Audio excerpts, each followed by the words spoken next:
Espionage, ciphers, codes, and encryption. The development of cryptography throughout history. Power, politics, and battles required proper means of communication. Messages sent to the battlefield risked to be intercepted by the enemy, therefore encryption became a necessity. Cryptography comes from the Greek meaning hidden writing. Cryptography had several stages. The earliest form of encryption used pen and paper and sometimes some simple tools. Later on, mechanical cryptography appeared and the messages were more difficult to decipher. Modern digital cryptography emerged with the appearance of computing and has a wide variety of applications in different domains. Codes and ciphers are two different notions. Codes are words that mean other words. But while codes replace words, ciphers replace letters. For example, let's take the word queen. The code for this word would be crown. So in a text, instead of the word queen, the spy would use the word crown. Instead of citadel, for example, he would use nest. So these are examples of codes. An example of cipher would be the word royal, which would be ciphered as XHIED.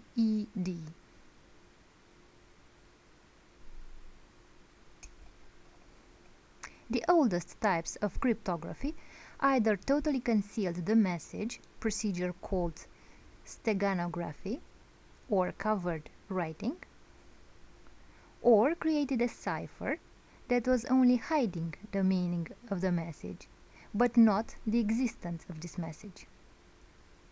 The use of a wooden tablet containing the message, which was covered by a layer of wax, as described by Herodotus, is an example of concealment of the existence of the message. Another example of steganography is Histiaeus' strategy. To signal the revolt of the Greeks against the Persians in the year 500 BC, Histiaeus had his slave's head shaved and tattooed with information regarding the rebellion. The slave's hair grew back before he was sent on his mission. The message recipient, Aristagoras, shaved the head of this slave and read the message written on it. The first examples of encryption are found in the Egyptian and Roman civilizations. Cryptography has two subtypes: transposition and substitution. By transposition, the letters in the message are rearranged. The first transposition cipher machine was created by the ancient Greeks around 400 BC for secret communications between military commanders. This device, called a cytail, consisted of a baton around which a piece of parchment inscribed with a message was wrapped spirally. When unwrapped, the parchment showed an incomprehensible set of letters, but when wrapped around another baton, which had identical diameter, the original text reappeared. By substitution, the letters are replaced with other letters. A typical example of substitution cipher is the Caesar cipher. Around 100 BC, Julius Caesar was known to use a form of encryption to convey secret messages to his army generals during war. This substitution cipher, known as Caesar's cipher, is perhaps the most famous historic cipher. The variant used by Caesar was a shift of the alphabet by three letters. Each letter was shifted by 3 places, thus the letter A was replaced by D, B was replaced by E, and so on. The letter would wrap around at the end, so X would be replaced by A. And I will show you later on how this functions. Such ciphers depend on the secrecy of the system and not on the encryption key. Once the system is known, these encrypted messages can be easily decrypted. A technique for breaking those codes was the frequency analysis. It was analyzed how frequently certain letters appeared in the message in order to understand what those letters might stand for. The evolution of cryptographic techniques was accelerated during the Renaissance, and the Italian and Papal States contributed to this process. The early alphabetic ciphers were monoalphabetic, which made them relatively easy to decipher. In the 15th century, Vigenère came up with a better coding technique, which was polyalphabetic. It used moving letters in the message with a number of variable places instead of moving them in the same number of places. After the 19th century, cryptography evolved from the more simple forms of encryption to the more complicated science of information security. In the 20th century, the invention of electromechanical and mechanical machines, like the Enigma rotor machine, offered more complex means of coding the messages. During World War II, both cryptography and cryptanalysis became very mathematical. Until the 1970s, it was governments that were usually dealing with encryption. The creation of computers and the appearance of Internet has made cryptography accessible to everyone. Cryptocurrency is one of the most famous domains that uses cryptography to keep the identity of the users secret and help create a decentralized system.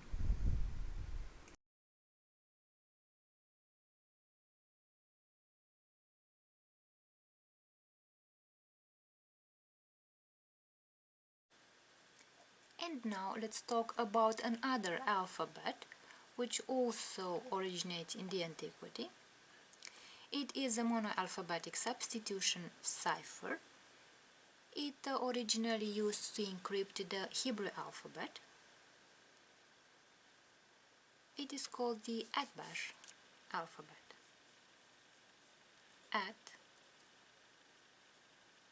Atbash cipher.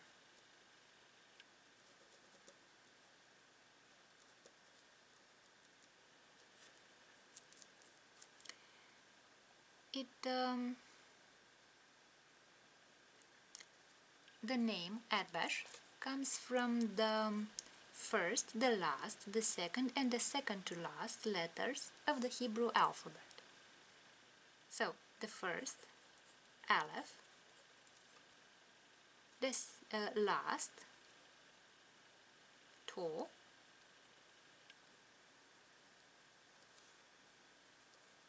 the second, Bet, and the second to last, Shin.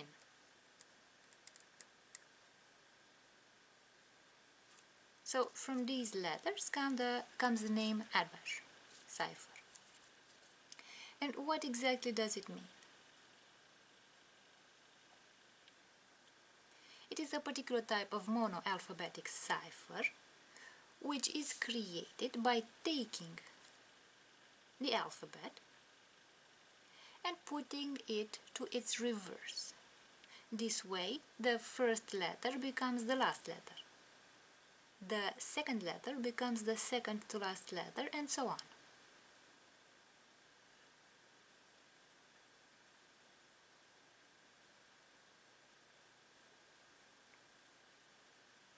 Because this order is pretty clear, this cipher provides no security to communication because it lacks a key.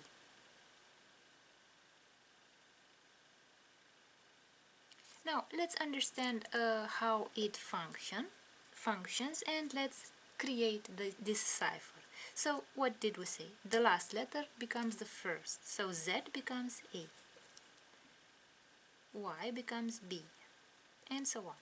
C, D, E, F, G, H, I, J, K, L, M, N, O, P, Q, R, S, T, U, V, W, X, Y, Z. And now let's take a random sentence.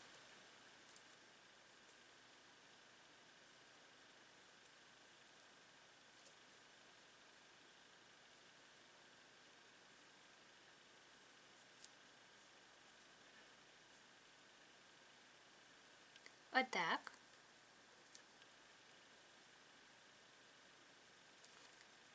on the north front.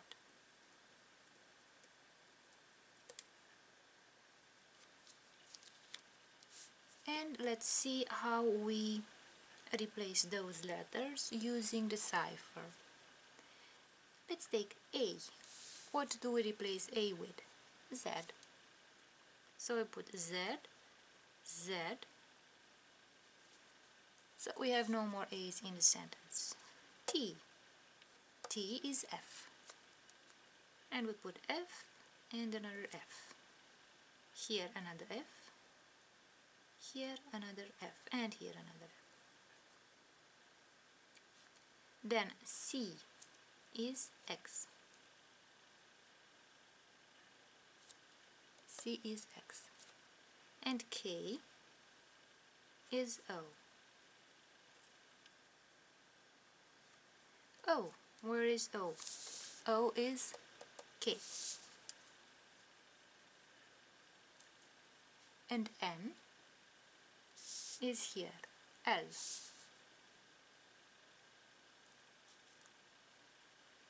We have another O here, we put a K, and another O here, we put a K. N, we put an L. Let's put an L here, and an L here. Then we have H. H is R.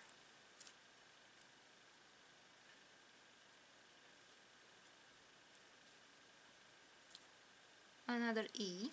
E is V, like this. We have the R here. R is H. And H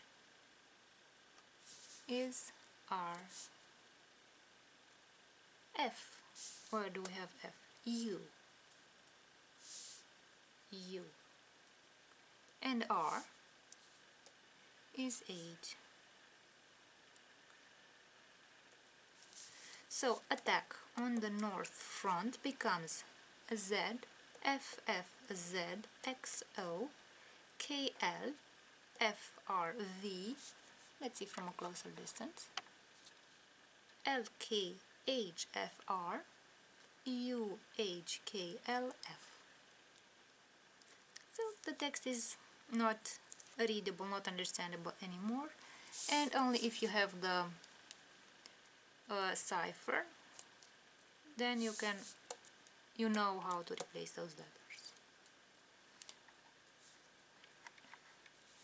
So it's not very difficult to understand, and it's also not very difficult to use.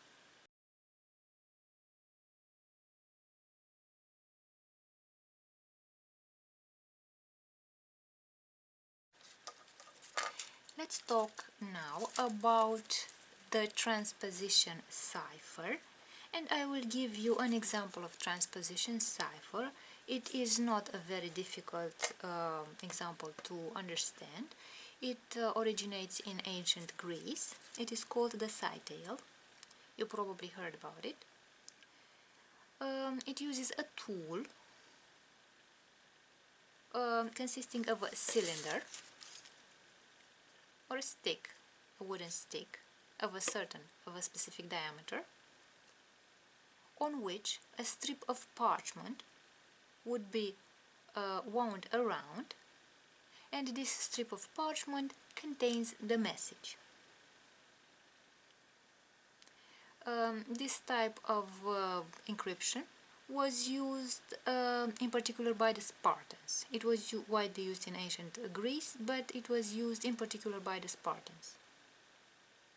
And the Greeks used this type of transposition cipher to communicate during their military campaigns. So, how do we use it? We need a stick of a specific diameter, so both the sender and the recipient had to know the exact diameter of this wooden stick, and a strip of parchment. Since I don't have parchment, I will use paper. So let's take this long strip of paper, like this, and what do we do with it?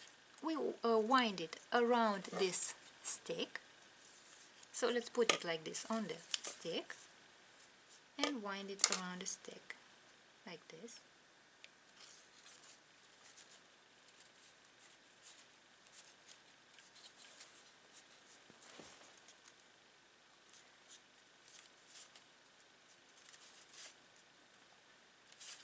So as you can see, I wind the paper, the strip of paper, around this stick, like this.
And we have now reached the end of the parchment, like this. We grab the end of the parchment, and this is what it looks like, wrapped around this stick. And now we start writing the message. So let's write the first letter.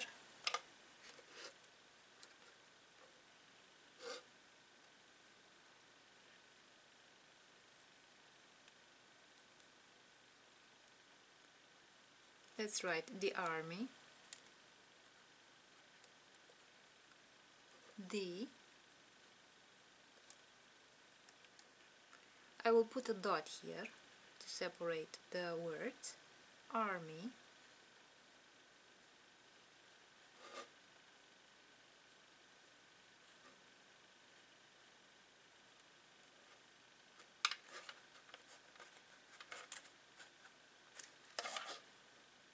dot,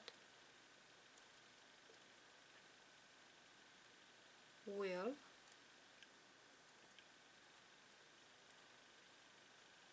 dot, attack,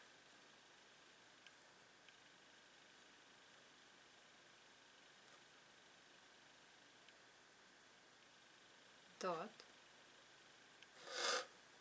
on, dot. I'll put another dot here because there is no more space here. The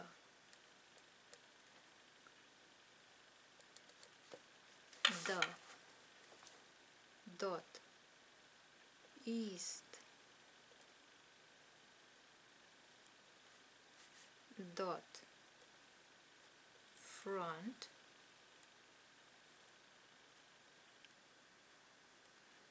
dot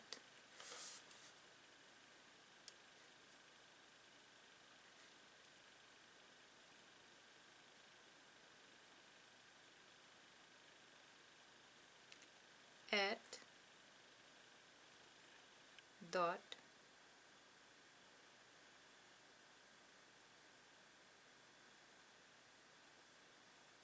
six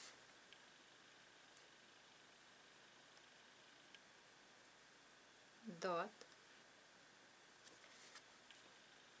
AM and another dot here.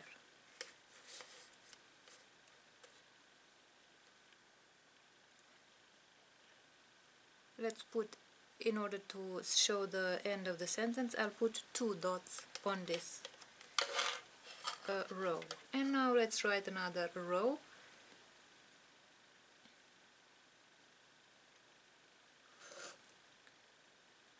General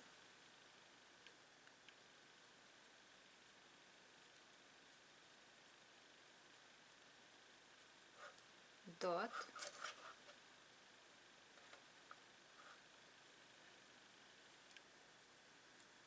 will dot lead dot D dot, and I'll put some more dots here because there is no more space to write here, and the next sentence attack.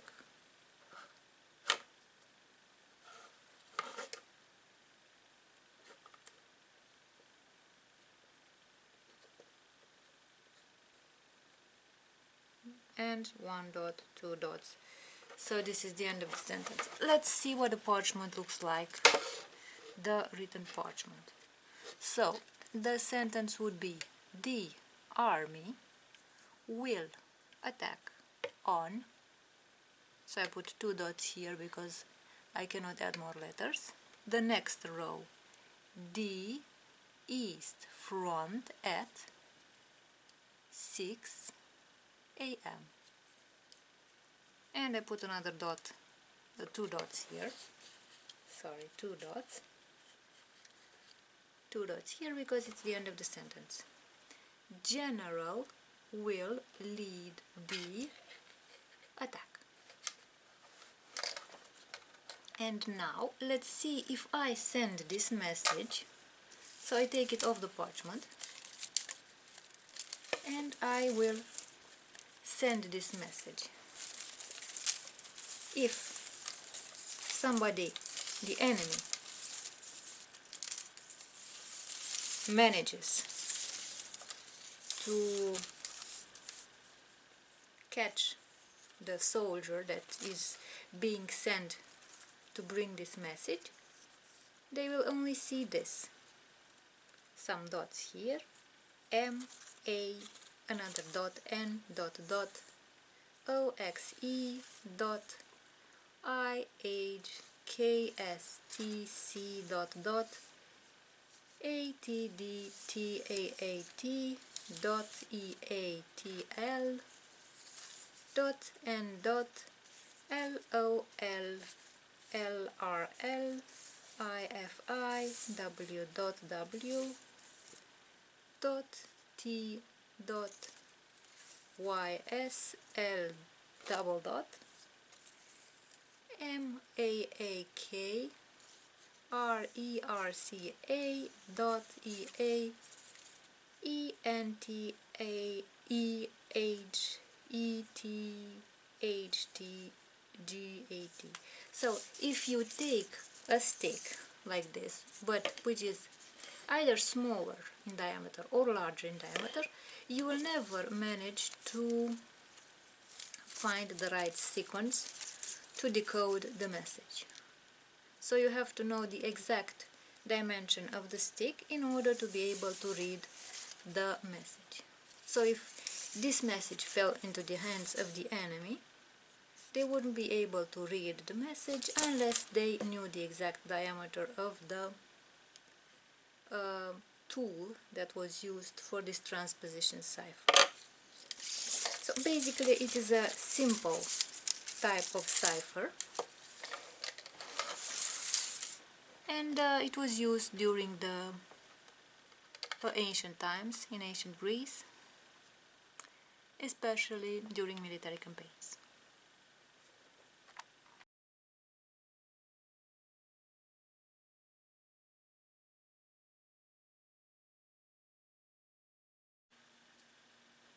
And let's talk about one type of cipher. It is a shift cipher. It is called Caesar cipher, and it is one of the simplest and most widely known encryption techniques. It is very old. It dates from the antiquity. It appeared during the Roman time, and the method is named after Julius Caesar because he used it in his private correspondence. But it was widely used in the Roman Empire in antiquity. So it was not created by Julius Caesar, but it was used during the time of Julius Caesar as well, but earlier too. It uses the alphabet and a shift of this alphabet to create the cipher.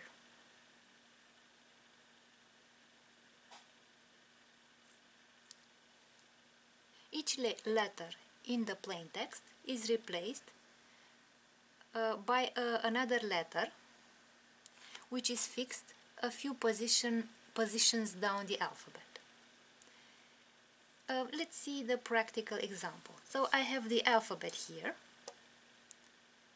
and I am going to shift the alphabet to create the cipher. So I will shift it by 3 letters.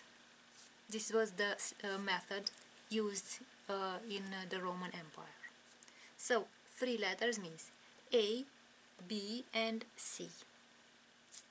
And the 4th letter is D. Let's see from a closer distance. D is the next letter. So if we shift the alphabet, what does that mean? It means that I take another alphabet and I move it towards a few letters down the first alphabet. So we start the alphabet at the letter D. We put here A,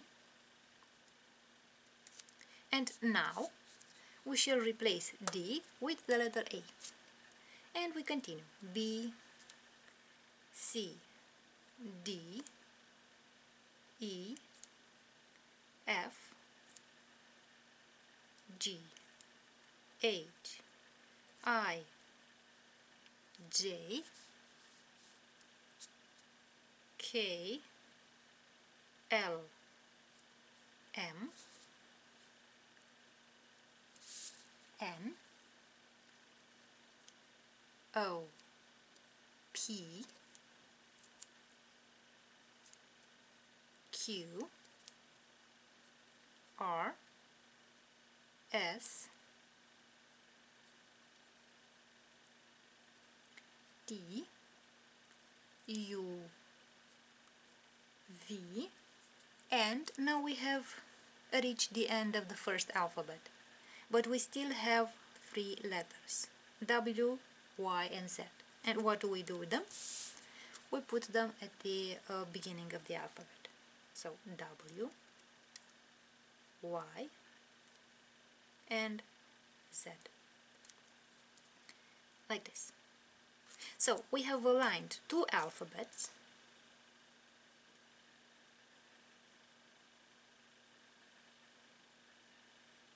and the second alphabet is moved a number of positions, in this case 3.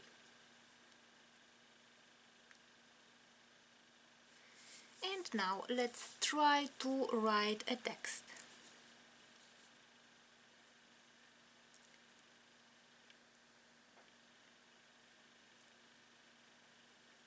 The general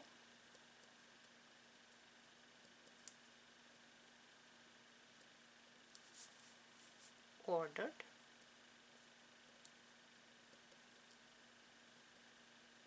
attack. So let's take just a random sentence. And now what are we doing with the sentence? So we can see both the cipher and the sentence. We replace the letters in the first row from the plain text with the letters in the second row, which represent the cipher. And let's begin. The first letter is T. Where do we find T? T is here, in the first row. We should replace it with Q. Okay? So the first letter here is going to be replaced with the letter in the second row, Q. So we have a T here, so I'll put a Q. Where do we have another T? Here and here. Now, H. Where do we find H? Here. It's going to be replaced by E. So let's replace H with E. We have another H? No. E. Where do we find E? It is here, and we'll replace it with B. Another B here. B. B. And these are the E's in the first sentence. G. G is replaced with D. D.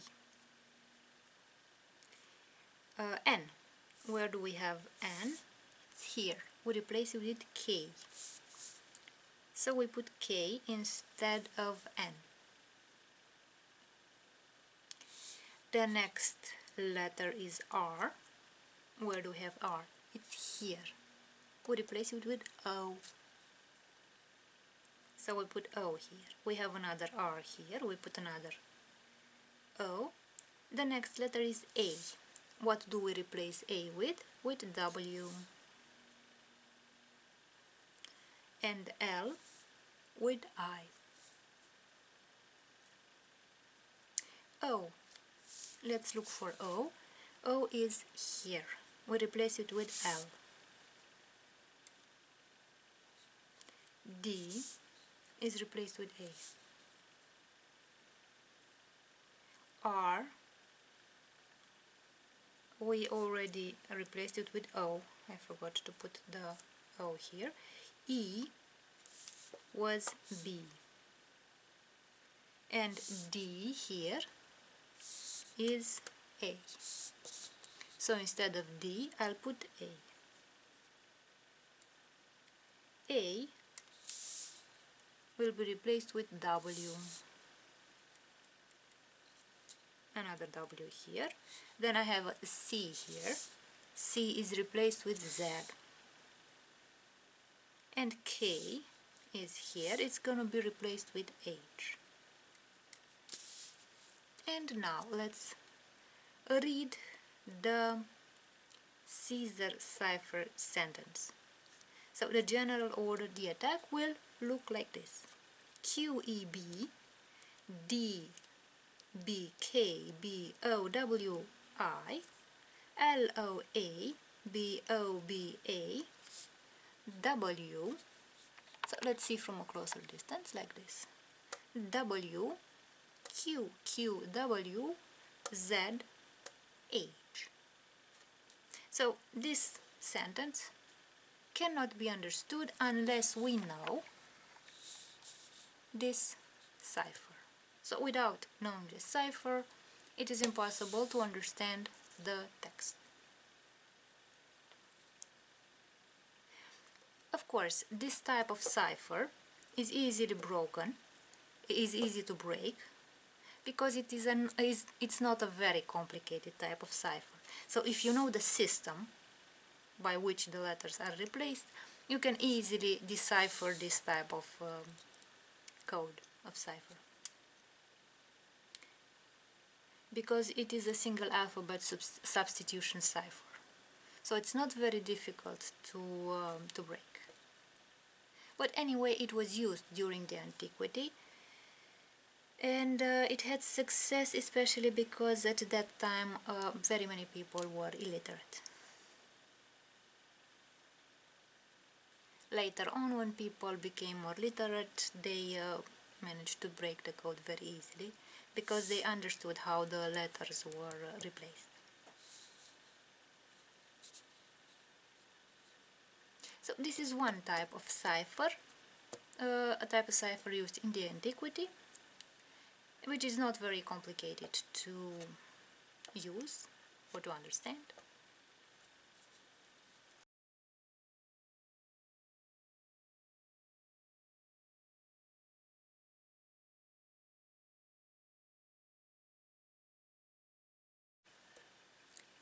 Now, let's talk about another type of cipher,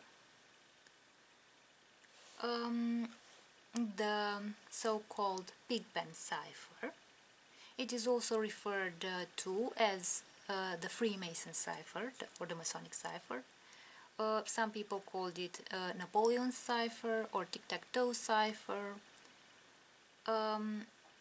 This cipher uses symbols instead of letter. It's also not very difficult to break, but it is a little bit more complicated than the ciphers, for example, that were used in the antiquity.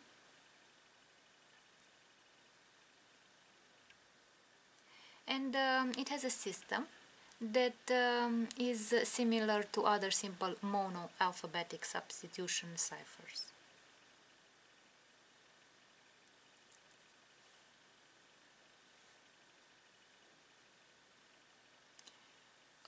It is said to have originated in antiquity with the Hebrew rabbis, and it was later used by the Freemasons.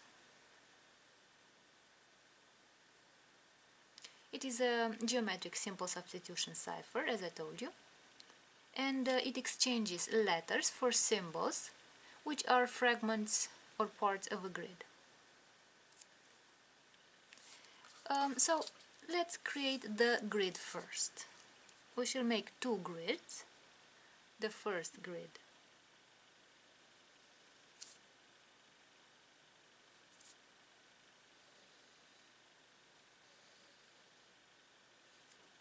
like this. It looks like tic-tac-toe. Sometimes it is included in children's books because of its resemblance to a game. And now let's draw two X's, one like this and another one here. And now let's add some dots. I will add a dot here, a dot here, a dot here, a dot here, one here and one here, here,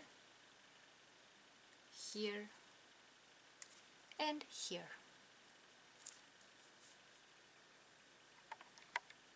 Like this, and let's add some dots here as well. Here, here, here, and here. And now let's add the letters. A, B, C, D, E, F, G, H, I, J, K, L, M, N, O, P, Q, R. And now let's add some letters here as well. S, T, U, V, W, X, Y, Z.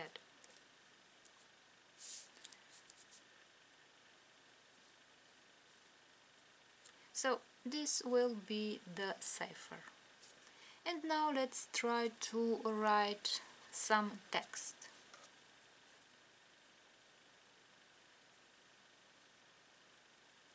The spy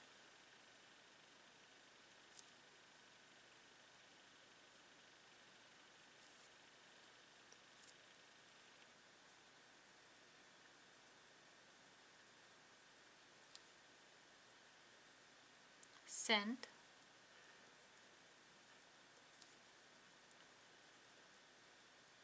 the message.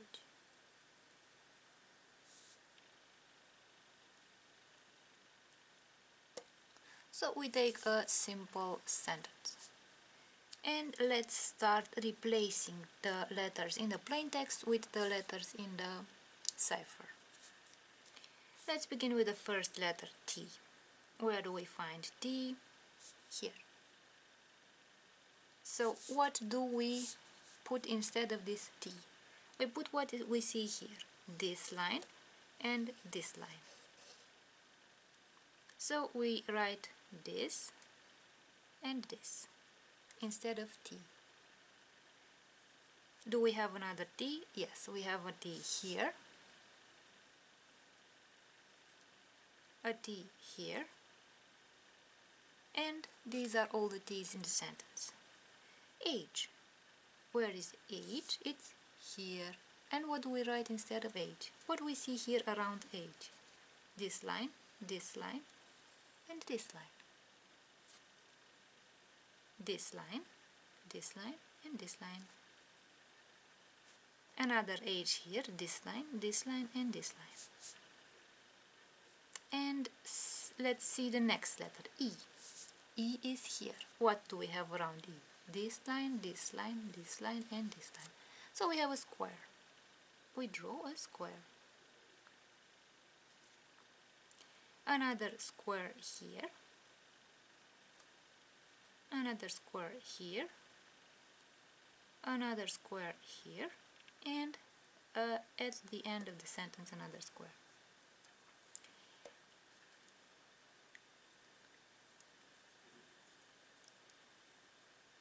And now let's see S. Where do we find S? It's here. So we have to simply draw what we see around S. This line and this line. This line and this line. And here the same, this line and this line.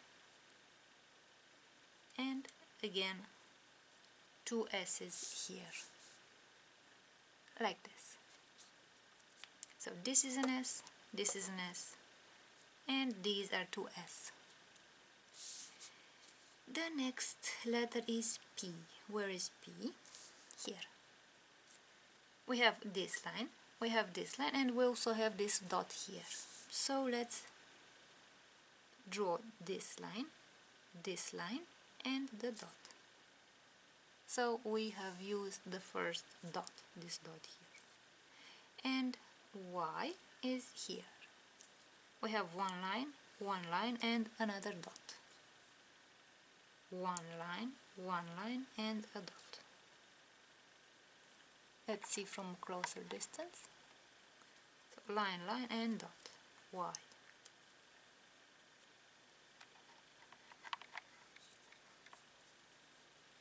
Like this. And we have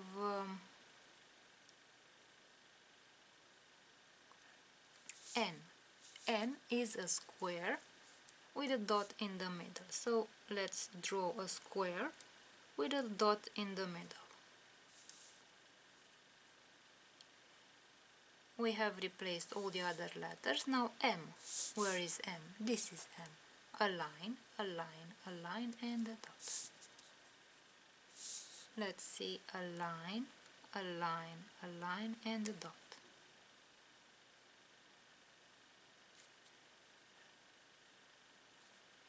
A. A is here. So this and this create the A. This and this make the A. And G is this and this. This and this. Like this. So the spy sent the message will look like this. So you cannot even read it because it's something geometrical that is not alphabetical. So this is the so-called pigpen cipher or Masonic cipher.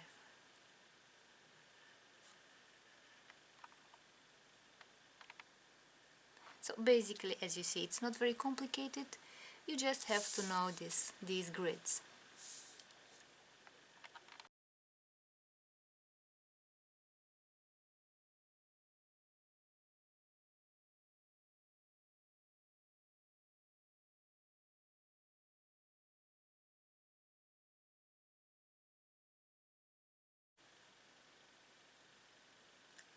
Now let's talk about another type of cipher, the keyword substitution cipher. It is a simple substitution cipher, and it uses a keyword in order to create a replacement alphabet. This replacement alphabet will begin with the letters in the keyword that you have chosen, and it finishes with the remaining letters in the normal alphabet in sequence, but removing the letters in your keyword. So let's take the alphabet like this and choose a keyword. For example, citadel. Citadel.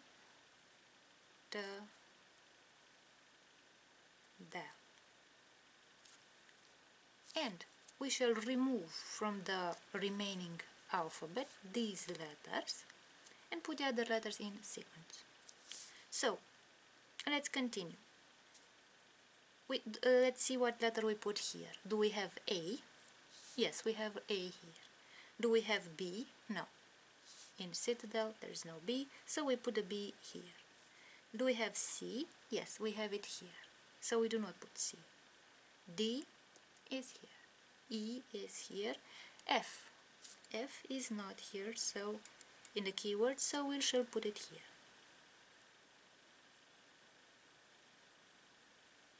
J. Do we have J here in the keyword? No.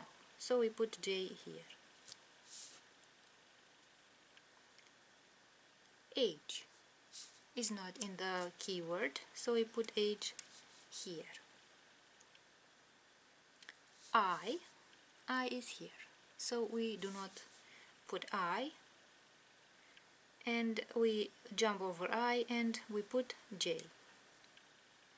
Do we have K? No, so we put K here.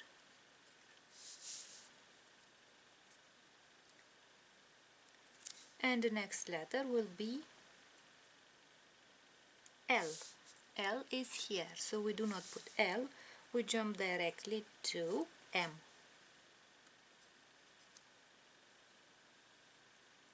Then we put N, we do not have N in the word citadel, N. Then we put O, P, Q, R, S, and let's see, do we have the word T?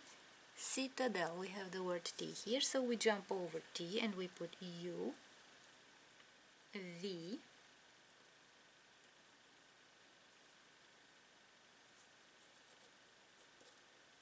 W, X, Y, and Z. So as you can see, the last letters are the same, and the first letters are our keyword, and the other letters are the remaining letters in the alphabet from which we have removed the words in our keyword. So this is what it looks like, the keyword substitution cipher. And now let's try to create a sentence and see how we cipher it. Let's see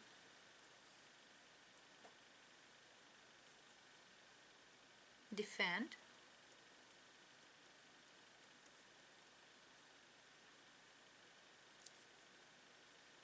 the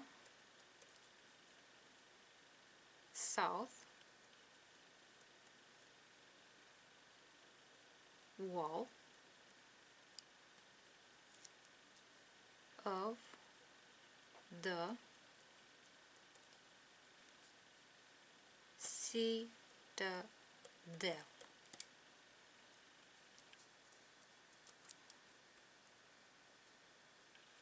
And now let's replace the letter D. Where do we have D? We replace it with the A. So we put an A here, an A here, and an A here. E is here. We put a D. Another D here, another D here, another D here, another D here, N, F here, this one. F is E. And N will be M. T is S. Another S here. And another S here. H. H is here, it's B. Another B here. Another B here. And S. S is R. O is N. Another N here.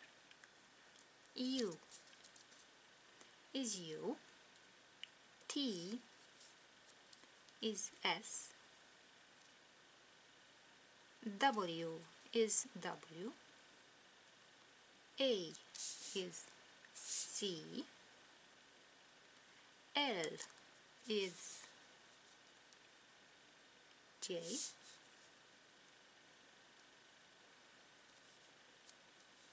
F is E. C is D.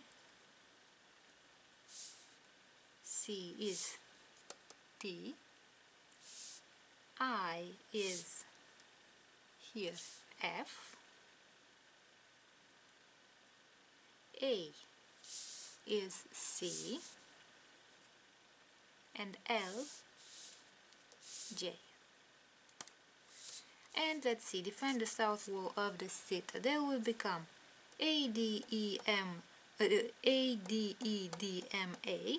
SBD, RNUSB, WCJJ, NESBD, and citadel is TFS, CADJ. So as you can see, it's not readable anymore, decipherable anymore. And if you know this word, this keyword, you will know what the succession of letters is in the cipher, and you will be able to decipher the message, the encrypted message. So basically it's a simple type of cipher, and it's not so difficult to break, and it's important to know this word to understand how it functions.